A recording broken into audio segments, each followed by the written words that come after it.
Volvamos otra vez a la imagen. La plata representa el próximo imperio que conquistó al imperio babilónico.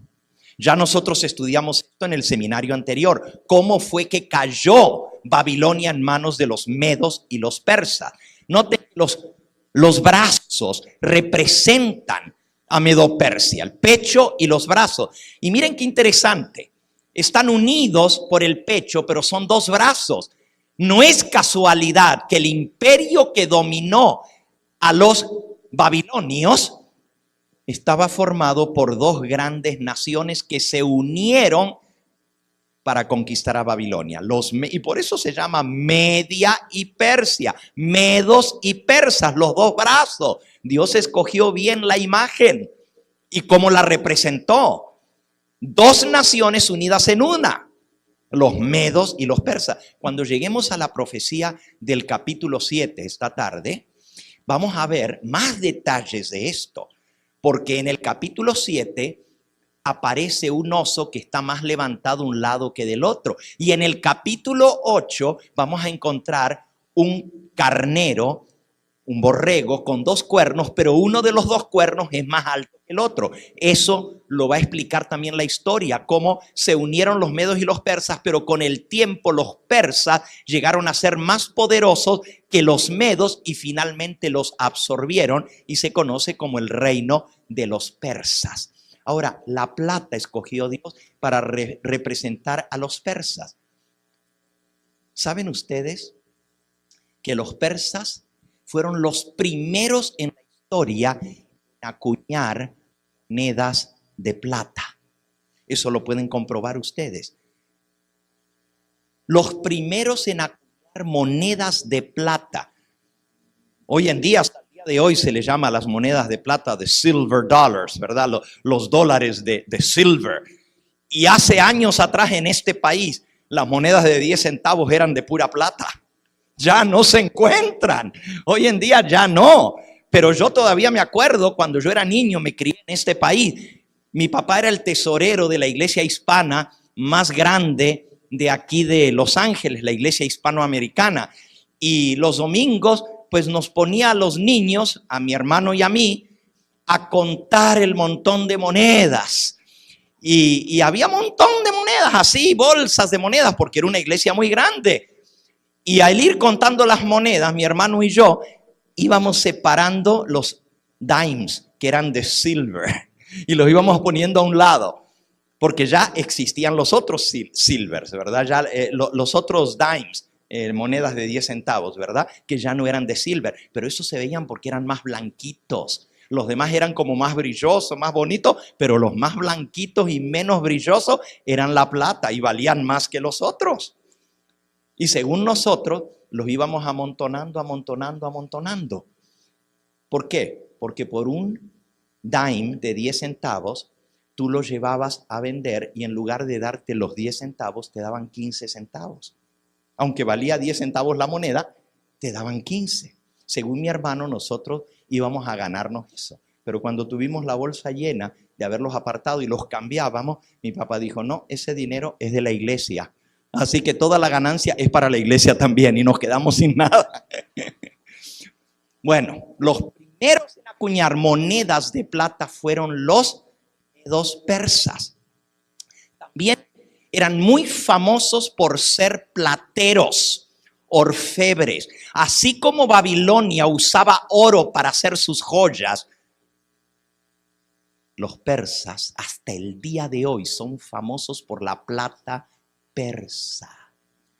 La mejor plata en el mundo y las cosas mejores que se hacen en plata lo hacen los persas. Todavía existen los persas hasta el día de hoy en Irán y todavía trabajan la plata. Dios escogió bien el símbolo del metal, la plata, para referirse a los medos y persas. El reino medo-persa, como ustedes pueden ver, dominó a los babilonios en el año 539, cuando el rey Ciro, rey de los medos y persas, tomó la ciudad de Babilonia. Y eso ya lo vimos en nuestro seminario anteriormente. No hubo batalla.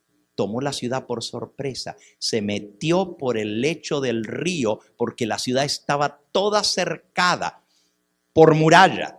Y en el lecho del río que pasaba por el medio, hizo secar el río y así entró a la ciudad y la tomó sin batalla. El único que murió esa noche fue Belsasar, rey de los babilonios, el último rey de Babilonia. Pero no hubo batalla. Tomó la ciudad por sorpresa y llegaron a ser el próximo imperio mundial. Si Babilonia gobernó 120 naciones, los medos y persas extendieron aún más su territorio que el territorio dominado de Babilonia. Y llegaron más lejos en sus territorios. 127 naciones conquistaron. Ese imperio duró hasta la época en que el próximo imperio mundial aparece, que fue el de los griegos. ¿Okay? Y el de los griegos, el primer general de los griegos, el que conquistó, se llamó Alejandro Magno. Y conquistó al último rey de los persas, que se llamaba Darío el Quinto. Darío el primero fue el primer rey de los persas en la época de Daniel. Pero Darío el Quinto, en la batalla de Arbela, fue dominado por Alejandro Magno y fue vencido. Y así el reino de los persas pasó en manos de los griegos. También los griegos avanzaron más. Alejandro Magno llegó hasta la India. Y si los babilonios habían gobernado 120 naciones, los persas gobernaron 127 naciones y los griegos llegaron a gobernar 184 naciones del mundo. Si ustedes ven, todo esto es un plan para un gobierno global, para dominar al mundo entero. Y cada vez el diablo fue aprendiendo mejor cómo hacerlo. Por eso, aunque los metales, en cuanto a la magnificencia del reino, a la pompa, a la riqueza del reino, van decreciendo. Del oro baja la plata, de la plata baja el bronce. En cuanto a la fuerza militar, se van haciendo más fuertes, porque la plata es más fuerte que el oro. Y el bronce es más fuerte que la plata. Y el hierro es el más fuerte de todos los metales. Y eso llega con el cuarto imperio mundial. Vamos rapidito porque el tiempo se nos fue. El tercer imperio mundial es justamente el que funda Alejandro Magno. Y Alejandro Magno tenía 18 años cuando comenzó sus conquistas. Tenía un reino pequeño, no estaba bajo el control de los medos y los persas. Pero el rey Artajerjes, el mismo Asuero de la reina Esther, levantó tropas contra él y reunió a 40 naciones para poder, 40 de las que ya él había dominado, buscó sus ejércitos y los unió para pelear y tratar de gobernar en Europa ahora, no solamente en Asia, sino en Europa, y tomar el reino de Alejandro Magno. Grecia se llamaba en aquella época Macedonia o Helenia, son los dos nombres antiguos de Grecia. Le ganó la primera batalla, pero la segunda la perdió, la famosa batalla de las Termópiles. Y así Alejandro Magno, al ver que tenía más fuerza que el rey del imperio que estaba gobernando el mundo, se animó a entrar en conquista. Lo levantaron para salir a conquistar. Qué interesante que Dios escogió el bronce para representar a Grecia. Fueron los primeros en usar el bronce. Y en la historia universal, la época de los griegos se llama la época del bronce. La época del bronce. Mientras que la época de Babilonia se llama la época del oro. Interesante. Eso es historia. No está basado en la Biblia, pero los historiadores han reconocido que esos son los metales que caracterizan a esos imperios. ¿Por qué el bronce? Bueno, los griegos tenían una armadura de bronce. El yelmo era de bronce. La coraza era de bronce. El escudo era de bronce. Y Alejandro Magno tenía una táctica militar sumamente interesante. Hasta el día de hoy, en los gobiernos se estudia las tácticas militares, y en la Academia de West Point, donde se preparan los soldados de Estados Unidos, estudian las tácticas de Alejandro Magno, porque es muy inteligente en cuanto a la guerra. Un tremendo general, casi no superado en la historia. Se dice que solo ha habido como 3 generales que han llegado a la altura de Alejandro Magno. Uno de ellos fue Napoleón Bonaparte y el otro fue Atila de los hunos. Pero Alejandro fue tremendo. Alejandro peleaba siempre de día, nunca atacaba de noche. Y tenía una táctica muy interesante. Cuando él atacaba el ejército del enemigo, siempre iba marchando contra el sol. O sea, tenía el sol de frente. El ejército enemigo traía la ventaja porque tenía el sol de espaldas, no les molestaba. Mientras que Alejandro traía el sol de frente. Cualquiera pensaría que eso era una ventaja del ejército enemigo. Pero la táctica de Alejandro Magno era los escudos que eran de bronce. Él era tan estricto con los soldados que cuando él pasaba revista, él tenía un caballo blanco que le había regalado su papá. Y él andaba siempre en su corcel blanco. Cuando él pasaba revista, él iba entre las tropas que estaban alineadas y todas tenían que estar formadas con su escudo. Pero los escudos los tenían que pulir. El bronce se pule hasta que queda brilloso, brilloso, pero parece como un espejo cuando está pulido. Y cuando él pasaba con su corcel, tenía que ver perfectamente la imagen de él y de su caballo blanco reflejada en los escudos. Si estaba opaco la imagen, mandaba a matar al soldado. Así de estricto era Alejandro Magno. Le costaba la vida a un soldado si su escudo no reflejaba la imagen de Alejandro y de su caballo cuando él pasaba revista a las tropas. Pero eso tenía un propósito militar. Cuando él salía a la guerra, todos los escudos iban cubiertos con un lienzo negro e iban avanzando hacia el enemigo y tenían el sol de frente. Cuando se acercaban los enemigos, en aquella época no había escopetas ni ametralladoras, todo era cuerpo, a pura lanza y a pura espada que se mataban. Cuando los tenían bien cerquita, a la orden de Alejandro Magno, hacía tocar un tremendo trompetazo. Y en esa trompeta, todos los soldados, al mismo tiempo, simultáneamente, tenían que arrancar el lienzo negro que cubría el escudo. Miles de escudos que brillaban como un espejo y ahora se los enfocaban al ejército enemigo de frente, como el sol lo tenían ellos de frente, le reflejaban el sol que era como un espejo y se lo tiraban al rostro de sus enemigos. Ellos se tenían que cubrir, no podían ver nada y le caían encima y los mataban fácilmente. Táctica militar de Alejandro Magno. Por eso Dios escogió el bronce para representar este tercer imperio mundial. Esta tarde, cuando veamos la próxima profecía, Daniel 7, vamos a ver que el imperio de Alejandro se divide en 4. Pero esto es para esta tarde, la próxima profecía. Al rey Nabucodonosor estos detalles no se le dieron. Solo se le habló de que vendría un tercer imperio representado por el bronce. Y luego el hierro, el cuarto imperio mundial. Y el imperio del hierro es el imperio romano.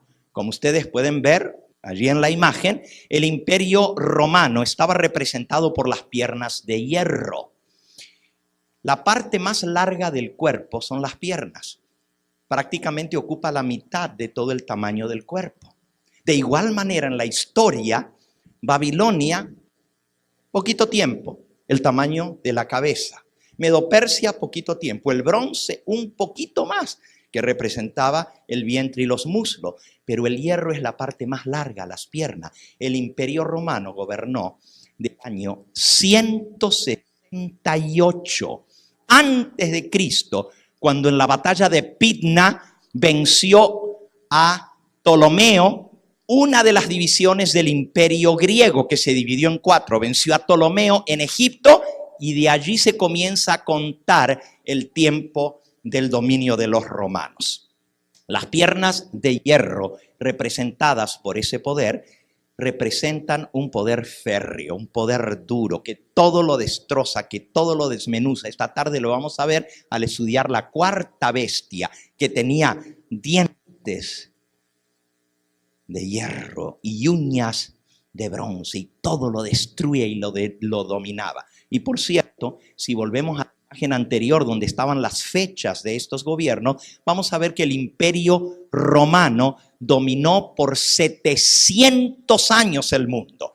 Babilonia solamente miren, del 605 al 539. ¿Ok? Estamos hablando de solamente 65 años de gobierno. Medo-Persia del 539 al 331. Más o menos unos 200 años. Grecia del 331 al 168. Pero ahora los romanos van a gobernar el mundo del año 168 antes de Cristo al 476 después de Cristo. O sea, estamos hablando de 700 años de gobierno. Así como las piernas ocupan el tamaño más largo del cuerpo, así el imperio romano fue el que más tiempo duró. Duro como el hierro. Dios escogió el hierro porque los romanos fueron los primeros en usar el hierro en batalla. Es más pesado que el bronce, es más pesado que la plata, pero es más duro. Y la armadura romana era de hierro. Y usaban el hierro en todo. Fueron los primeros en usar el hierro en batalla, los romanos. Si ustedes notan, tiene 2 piernas la imagen. Al igual que los 2 brazos que representan Media y Persia, el imperio romano pasó por el periodo primero que se llamaba la República. Era una república. Pero luego comenzó su conquista y pasó a su fase imperial. Y estando en la fase imperial quiere decir que dominó al mundo, eventualmente transfiere la capital de Roma, que había sido por 650 años la capital del imperio, el emperador Constantino el Grande, en el año 313, transfiere la capital del imperio romano a una ciudad que lleva su nombre, Constantinopla. Por Constantino le puso el nombre suyo a la ciudad. Y pasó la capital del imperio. Antes estaba en Europa, en Italia. Ahora la pasa a Asia, a Turquía, a otro continente. Interesante, porque esa transferencia va a hacer que eventualmente el imperio se parta en 2. Imperio romano de Oriente, con capital en Constantinopla, e Imperio romano de Occidente, con capital en Roma. Eso sucedió después del periodo de Constantino, después del periodo de Teodosio el Grande, el emperador romano. Se va a dividir el imperio en 2, con 2 capitales. Pero esta parte es para esta tarde. ¿Saben por qué? Porque la profecía señalaba que de la cabeza de la cuarta bestia, que tenía 10 cuernos, iba a salir un cuerno pequeño, que iba a crecer mucho.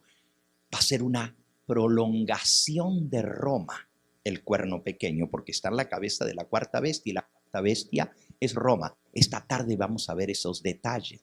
Pero lo interesante de todo esto es que la sede del Imperio Romano de Occidente le es cedido el trono, el reino, el poder y la fuerza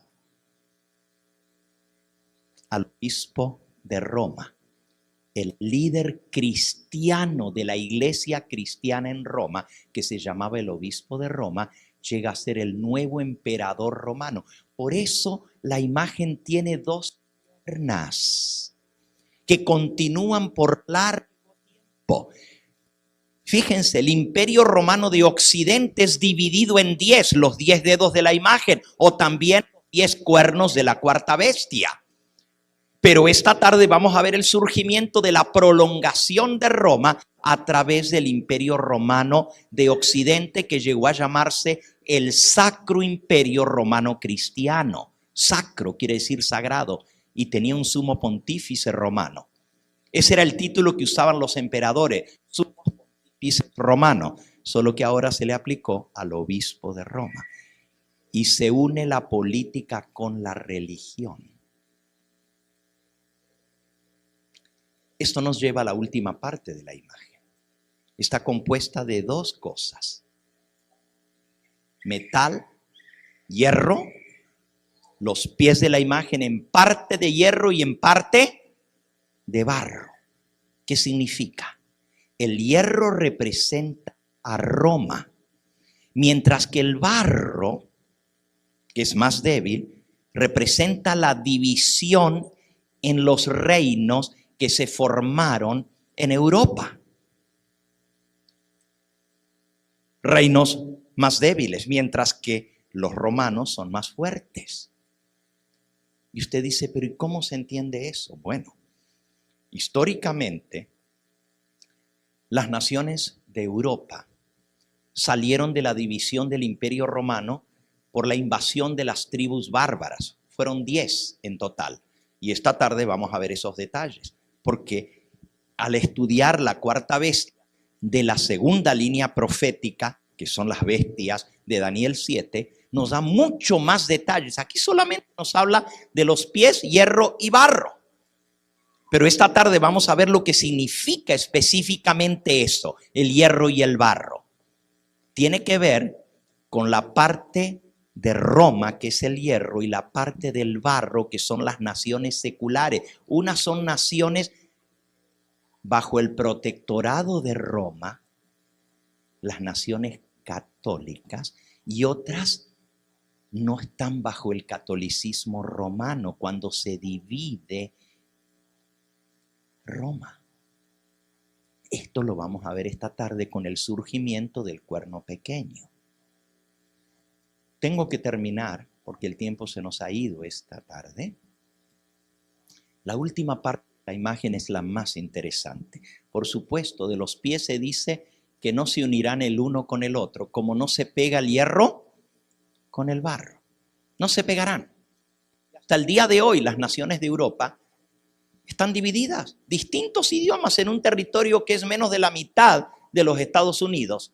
Estados Unidos tiene 50 estados y solamente el estado de Texas es casi de todo el tamaño de Europa junto.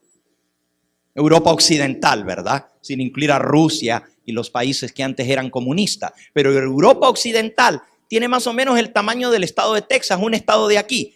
Un territorio tan pequeño, pero que tiene tantos idiomas, tantas culturas, que alemanes, que ingleses, que franceses, que españoles, que italianos, todo eso dentro de ese territorio dividido. Y no se puede unir. Muchos han tratado de unirlo. Carlomagno, Carlos V de España, trató de unir el imperio y hacerlo uno solo. No lo logró. Luis XVI de Francia le llamaban el Rey Sol, porque decía que el sol nunca se ponía en sus territorios, porque Francia dominó muchos países del mundo en la conquista.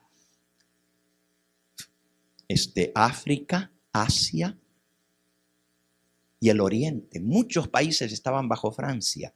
Sin embargo, tampoco logró unificar Europa. Luis XVI de Francia.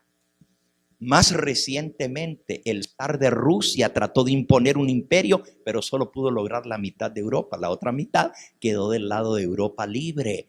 Y así viene el reino de los comunistas con Unión Soviética, pero no logró unificar toda Europa. Y ahora otra vez se volvieron a dividir. Lo que era la Unión Soviética, otra vez están todos los países separados. No lo lograron unir.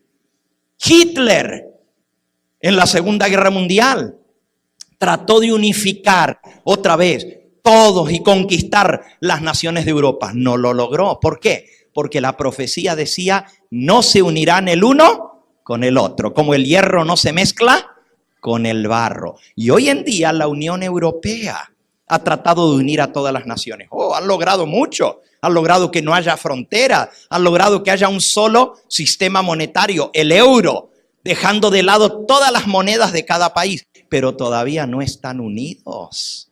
Les falta mucho por estar unidos completamente. Hay grandes diferencias. Y ya algunos países de la Unión Europea se están saliendo de la Unión Europea. Sí, Inglaterra, uno de ellos. Suiza nunca se ha unido, no los han podido unir totalmente, tal como la profecía decía. Tratarán de unirlo con alianzas humanas, pero no se pegarán el uno con el otro, como el hierro no se pega con el barro. ¿Okay? ¿Saben ustedes que en la Primera Guerra Mundial, casi todas las naciones de Europa estaban los reyes de esas naciones emparentados entre sí, se habían dado en casamiento? El rey de una nación le daba a su hija al príncipe de otra nación y se casaban para tener tratos entre ellos. Y en la Primera Guerra Mundial, todas las naciones de Europa estaban emparentadas. Eran todos los reyes de Europa o cuñados o concuños o hermanos o primos o tíos. Toda Europa estaba unida por casamiento y ni aún así evitó que viniera la Primera Guerra Mundial. Y la Segunda Guerra Mundial tampoco lo logró Hitler en unificar todo. Se toparon con la profecía. 8 palabritas fatales. No se unirán el uno con el otro. 8 palabritas. No se unirán el uno con el otro. Contra esa profecía se han encontrado y no se ha podido unificar Europa hasta el día de hoy. Y la profecía dice que no se van a unir. No se van a unir. Hay un intento más. Y cuando lleguemos a la profecía de Daniel 11 y 12, vamos a ver el último intento del diablo para unificar el mundo bajo un nuevo orden mundial. La profecía dice que esta vez lo van a lograr por 15 días el gobierno mundial y se va a caer.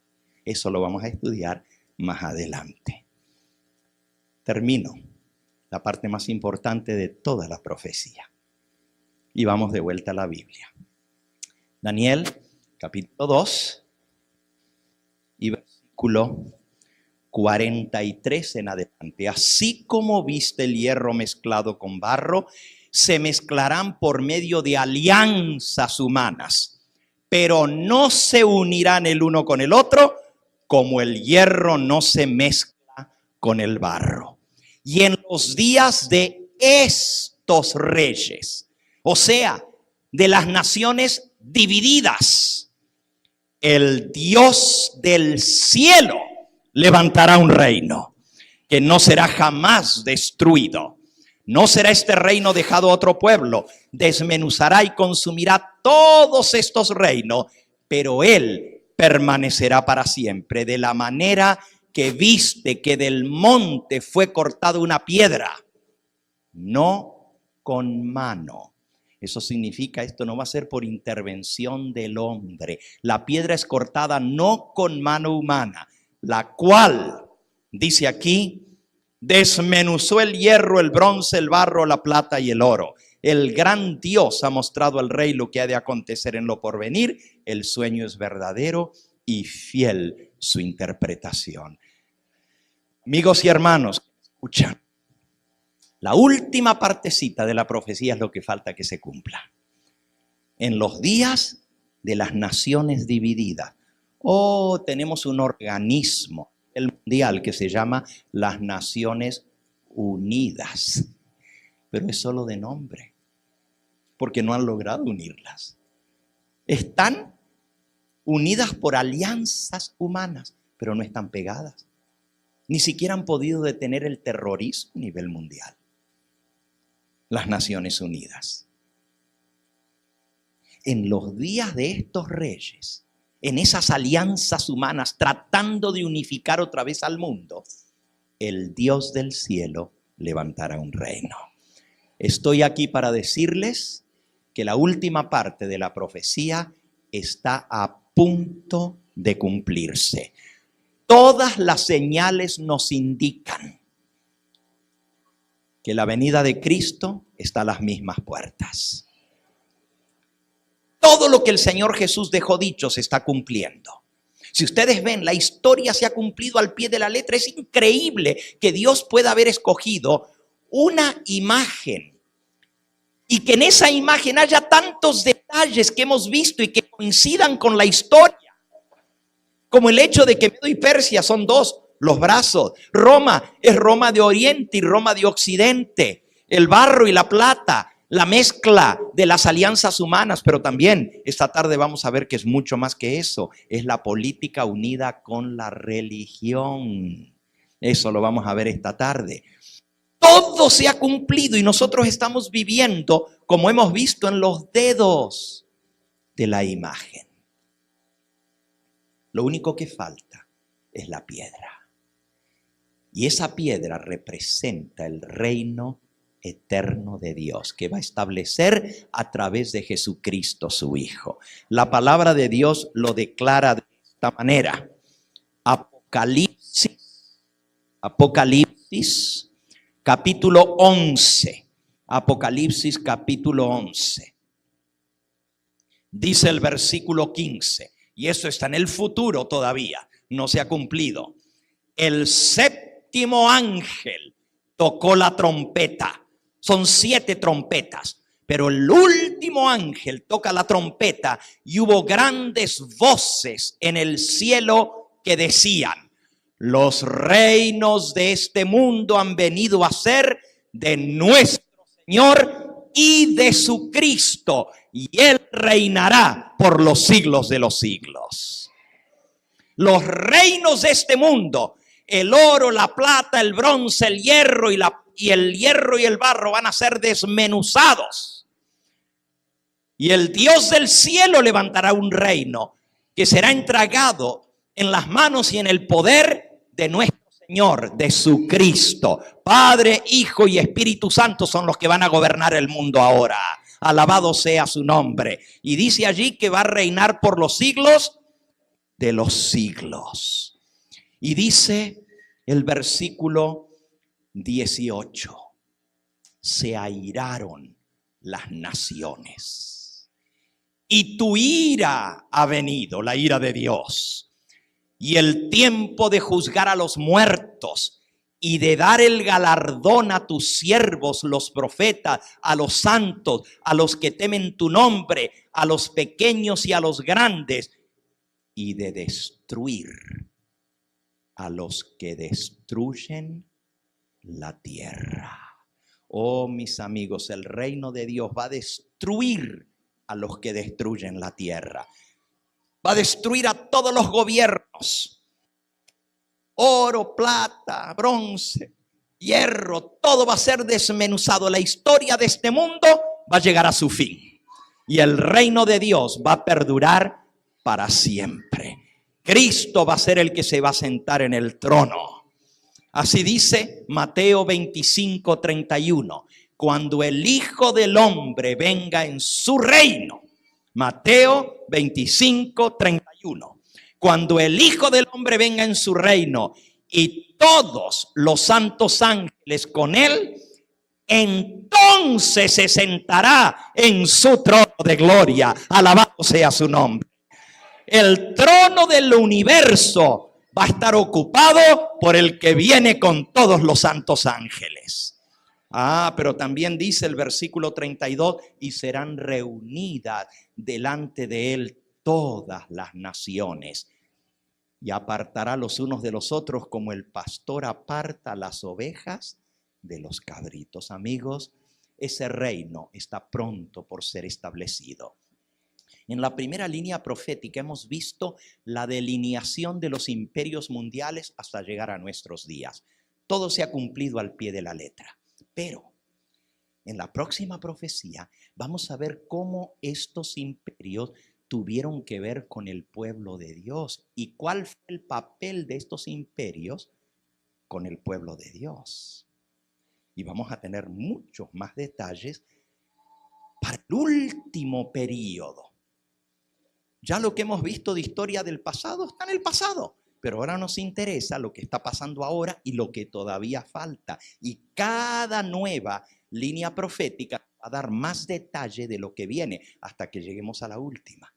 La cuarta línea profética nos va a mostrar el tiempo de angustia por el cual va a pasar el pueblo de Dios y la gran liberación del pueblo de Dios. Así como hemos visto que la profecía se ha cumplido y la hemos visto en sus detalles cumplirse, no ha fallado en nada. Es más, en su carpeta ustedes van a ver las citas de los libros de historia que yo compilé. Ya no, simplemente aquí yo lo estoy diciendo y ustedes me lo creen porque yo digo, vino Medo-Persia, vino Grecia, vino Roma. Pero en su carpeta van a tener las citas de los libros de historia universal. No escritos ni por adventistas ni por cristianos, simplemente libros de historia, donde comprueba que la profecía salió exacta y todo salió como Dios lo había predicho. Ahora, si todo se ha cumplido, ¿creen ustedes que la última parte de esta profecía se va a cumplir? ¿Cuántos creen que el Señor va a establecer su reino muy pronto en esta tierra? Por eso tenemos la seguridad de que no falta mucho tiempo. Toda la historia ya ha pasado. La imagen enterita, estamos en los dedos. ¿Qué falta después de eso? Nada. Solamente falta la piedra que hiere a la imagen y llena toda la tierra, el reino eterno de Cristo Jesús.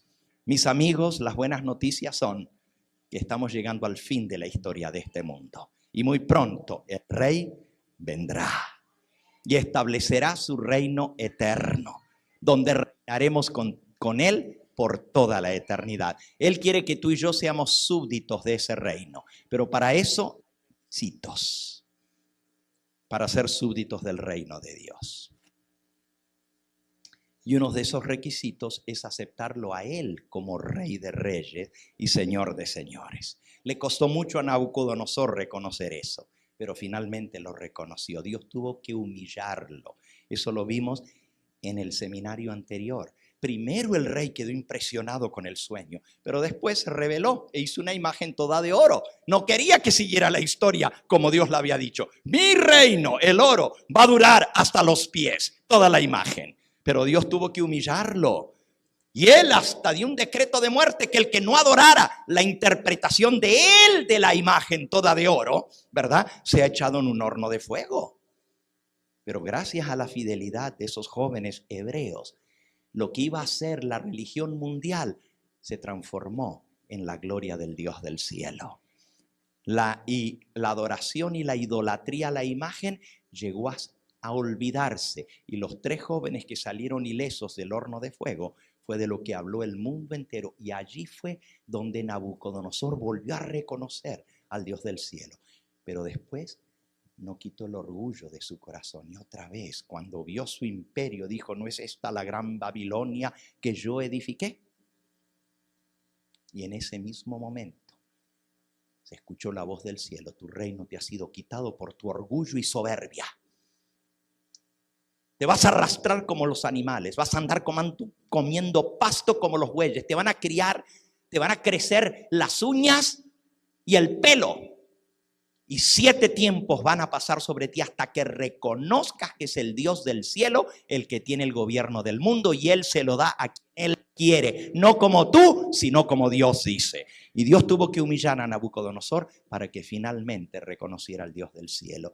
Mira, mi amigo, si tú quieres ser súbdito del reino eterno de Cristo, necesitas reconocer al único Rey de Reyes y Señor de Señores. La Biblia dice en Romanos 10:9, si confiesas con tu boca que Jesús es el Señor y crees en tu corazón que Dios lo levantó de los muertos, serás salvo. Porque con el corazón se cree para justicia, pero con la boca se testifica para salvación. Y todo aquel que invocar el nombre del Señor será salvo, porque Él es el Rey de reyes y Señor de señores. Si tú le aceptas como Señor en tu vida, entonces tienes que sujetarte a Él. Él es el Rey y yo soy súbdito de su reino. Él es el que pone las leyes y yo las obedezco. Pero hoy en día la gente no quiere las leyes de Dios. Quiere hacer las cosas a su manera. Quiere cambiar las leyes. La ley que Dios estableció desde el comienzo del mundo. Dejará al hombre a su padre y a su madre, se unirá a su mujer y serán los dos una sola carne. El hombre cambió las leyes y esta nación y el montón de otras naciones han puesto una ley diferente a la que Dios estableció sobre el matrimonio. Eso es una rebeldía contra el Dios del cielo. Y el día que Dios escogió para hacer el recordativo de que Él es el Dios creador que hizo los cielos y la tierra, fue hecho a un lado y en su lugar se puso un día que el hombre estableció. El domingo en lugar del sábado. Eso lo vamos a ver más en detalle mañana. ¿Cómo fue que eso vino? Porque en la profecía de Daniel estaba profetizado de ese poder que se iba a atrever a cambiar los tiempos y la ley. Mañana vamos a ver eso. Por eso te digo, si tú quieres ser súbdito del reino que Dios va a establecer, tienes que aceptar a Cristo como supremo rey de tu vida, tu Salvador y tu Señor. Y en segundo lugar, aceptar su ley. Porque no puedes ser súbdito de un reino si te rebelas contra la ley de ese reino. Fue Cristo el que dijo, si quieres entrar al reino de los cielos, tienes que nacer de nuevo. Porque lo que es nacido de la carne, carne es. Lo que es nacido del espíritu, espíritu es. De cierto te digo, el que no naciere del agua y del espíritu no puede entrar al reino de los cielos. Si tú quieres ser súbdito de ese reino que en muy poco tiempo va a ser establecido, tienes que permitirle al Señor que cambie tu corazón. Ese corazón de piedra que quiere hacer su voluntad y hacer las cosas a nuestra manera, como el rey Nabucodonosor y como todos los demás reinos que se sublevaron contra Dios. Dios nos ha enseñado esta mañana quién es el que rige el destino del hombre. ¿Quién tiene en sus manos nuestro futuro? ¿Quién es el que decide las cosas en esta tierra? No somos nosotros, es el Dios del cielo. Y si tú le aceptas como Señor y Salvador, Él puede cambiar tu corazón, darte un nuevo corazón y una nueva vida. Él dice, esparciré sobre vosotros agua limpia, seréis limpiados de todas vuestras inmundicias. Ezequiel 36. Ezequiel 36. Y luego dice, y os daré un corazón nuevo. Versículo 26. Os daré un corazón nuevo y pondré un espíritu nuevo dentro de vosotros. Quitaré de vuestra carne el corazón de piedra y os daré un corazón de carne y pondré dentro de vosotros mi espíritu y haré que andéis en mis estatutos, que guardéis mis mandamientos y los pongáis por obra. El Señor promete darnos un nuevo corazón, hacernos súbditos de ese reino eterno. Vamos a ver esto mucho más en detalle en las próximas profecías, el establecimiento del reino eterno de Cristo y el juicio que viene al fin de la historia de este mundo, donde todos hemos de comparecer ante el tribunal de Cristo. Yo te invito a que hoy le escojas como Señor y Salvador de tu vida. Necesitas, si quieres entrar al reino de los cielos, necesitas nacer de nuevo, nacer del agua y del espíritu. ¿Y eso significa nacer del agua? El bautismo. ¿Que no fue Cristo el que dijo, el que creyere y fuere bautizado será qué? Salvo. Mas el que no creyere será qué? Condenado. Entonces, si tú quieres ser súbdito de ese reino de Dios, necesitas tomar el paso de obedecer al Señor, aceptarle como único Señor y Salvador, recibirlo como Rey de tu vida, que Él sea el que mande y tú aceptar su santa ley, inclusive la señal de que Él es el Dios creador, el santo sábado, que es parte de su santa ley. Y cuando tú le aceptes como Señor, Él dice, ¿por qué me llamáis Señor? Le dice a todos los cristianos, ¿por qué me llamáis Señor, Señor y no hacéis lo que yo digo? San Lucas 6:46. ¿Por qué me llamáis Señor y no hacéis lo que yo os digo? O sea que aceptarlo como Señor, Él es el Rey y yo soy su súbdito y le obedezco. Yo quiero orar en esta hora por aquellos que han sido tocados por el Espíritu Santo y quieren estar preparados para ser parte de ese reino eterno de Dios. Me estoy refiriendo específicamente a aquellos que aún no han tomado el paso de lealtad para ser contados como súbditos del reino. Y ese paso se llama el paso del bautismo. Para ser parte del reino de Cristo, tengo que ser bautizado como Él lo mandó. Porque el bautismo es la entrada a ese reino. Y yo sé que hay personas aquí y otras que me escuchan a través de los medios de comunicación que aún no han tomado ese paso tan importante. No lo postergues. No sigas pensando un día lo voy a hacer. Es cuando Dios te llama. Es cuando Dios quiere, no cuando tú decides.